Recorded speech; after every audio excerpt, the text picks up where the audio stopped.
Salut à tous, bienvenue sur cette vidéo et aujourd'hui je vais vous parler de l'iPhone 12 Pro Max.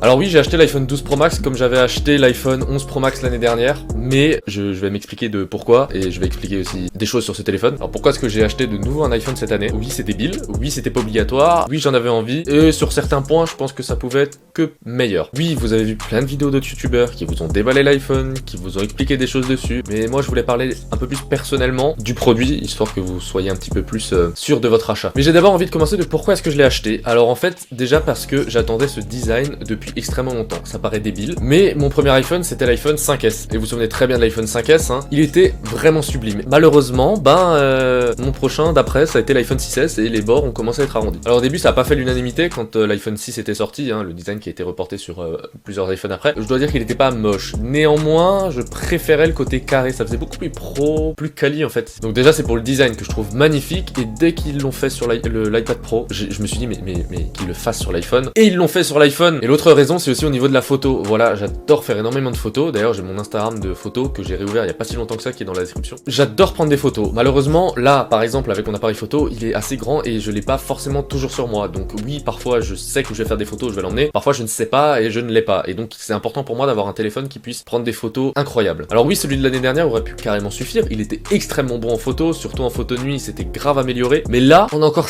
step up. Les capteurs sur l'iPhone 12 Pro Max spécialement sont plus grands et le capteur principal est même stabilisé. Et ils ont agrandi le capteur en gardant le même nombre de mégapixels. Donc en fait, pour être très clair, très concis, si vous mettez le même nombre de mégapixels sur un capteur plus grand, ça veut dire que chaque mégapixel est forcément plus grand. Et plus le mégapixel est grand, plus il capture de la lumière. Et donc ça permet à l'iPhone de prendre des photos qui seront beaucoup plus claires la nuit et beaucoup plus précises, ce qui est vachement important. Et je trouve qu'aujourd'hui on arrive à un niveau technologique qui est assez intéressant, c'est-à-dire qu'on fait des téléphones qui sont extrêmement puissants, plus puissants qu'il ne le faut, mais déjà ça les fait durer dans le temps et en plus de ça, ça leur permet de faire travailler l'intelligence artificielle. Ce nouvel iPhone, le 12 Pro et le 12 Pro Max, incluent tous les deux un capteur LiDAR. Alors qu'est-ce que c'est qu'un capteur LiDAR? En fait, c'est un capteur qui envoie en quelques nanosecondes des faisceaux lumineux qui ont un retour et qui permet littéralement de cartographier, je dirais en 3D, un environnement ou quelque chose, de pouvoir calculer des distances, etc. de manière extrêmement précise. De base, c'est utilisé par la NASA pour cartographier par exemple des planètes ou des bouts de roches, etc. pour envoyer les données et pouvoir les traiter. Depuis qu'ils l'ont inclus sur l'iPad Pro, forcément ils allaient l'inclure sur leur iPhone en version Pro. Et c'est ce qu'ils ont fait. J'ai téléchargé une application pour tester et ça m'a bluffé. On pourrait dire que c'est pas si ouf que ça, mais il faut quand même se dire que là, c'est mon appartement qui a été cartographié en 3D, j'ai fait ça en 5 minutes. Et le pire dans cette histoire, c'est que je peux, après coup, calculer n'importe quelle distance dans mon appartement. Aujourd'hui, ça va pas forcément servir à grand monde, mais faut se dire que ça peut être utilisé avec de l'intelligence artificielle, par exemple pour des photos. Et c'est ce qu'ils ont fait, par exemple pour le mode nuit, on peut faire des portraits maintenant de nuit parce que, oui, effectivement, avec un appareil photo, avoir un flou d'arrière-plan, c'est facile, parce que l'appareil photo, il le fait de base. Mais avec un capteur petit, comme ceux des téléphones portables, on triche de manière logicielle.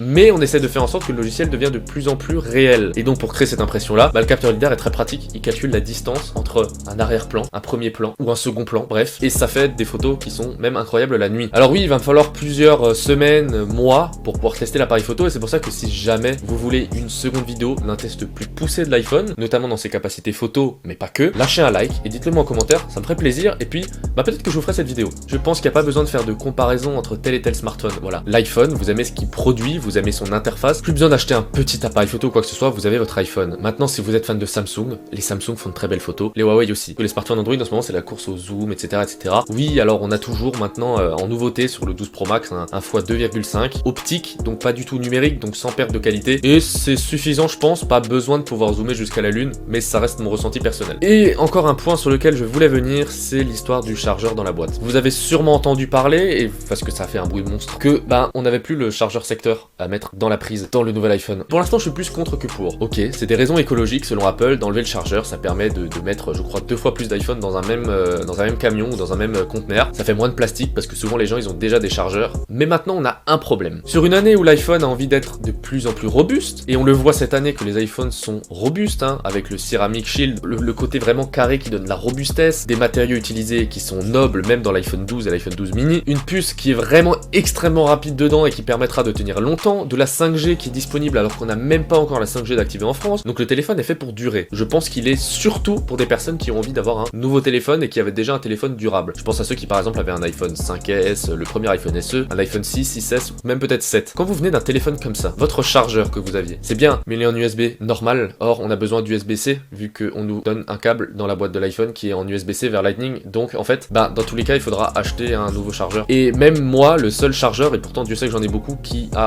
qui va du mur et qui sort en USB-C, bah c'est le chargeur de mon Mac. Et du coup, j'ai pas envie d'utiliser le chargeur de mon Mac pour recharger mon téléphone. Donc dans un sens, ça pourrait déjà être un premier coup marketing, pas dans le sens où ils veulent encore se faire de l'argent en vendant des chargeurs, parce qu'on peut très bien acheter des chargeurs dans d'autres marques ou trouver des solutions pour se recharger. Je pense que c'est pour mettre en avant quelque chose d'assez important, c'est leur nouveau MagSafe, qui pour l'instant je ne comprends pas trop l'utilité, mais il y a quelque chose qui a l'air d'être plutôt bien foutu dedans. Et aussi pour nous vendre le chargeur double MagSafe. Alors oui, c'est très pratique, on peut recharger et son téléphone et son Apple Watch en même temps, c'est un truc dont moi j'avais envie depuis un petit moment, sauf que 149 €. Du coup je comprends pas trop le côté trop écologique pour dire c'est bien, on est écologique. Oui c'est bien, Apple c'est écologique parce que c'est une des entreprises les plus grosses qui arrive à faire le moins entre guillemets, hein. Je mets ça entre de gros guillemets. Ils font d'énormes efforts en écologie. Et pour le coup je trouve qu'ils auraient pu attendre, parce que ça fait que 1 an qu'on a des chargeurs USB-C en chargeur rapide, donc du coup en fait les seules personnes qui auraient pu bénéficier de ce chargeur sont ceux qui avaient les iPhones de l'année dernière. Sauf que moi qui vais par exemple vendre ce téléphone parce que j'en ai plus besoin, je vends le chargeur avec, c'est logique. Donc du coup je me retrouve sans chargeur. Donc voilà, pour mes premières impressions, ce téléphone je le trouve plutôt incroyable. Et ce design, je suis désolé mais c'est d'une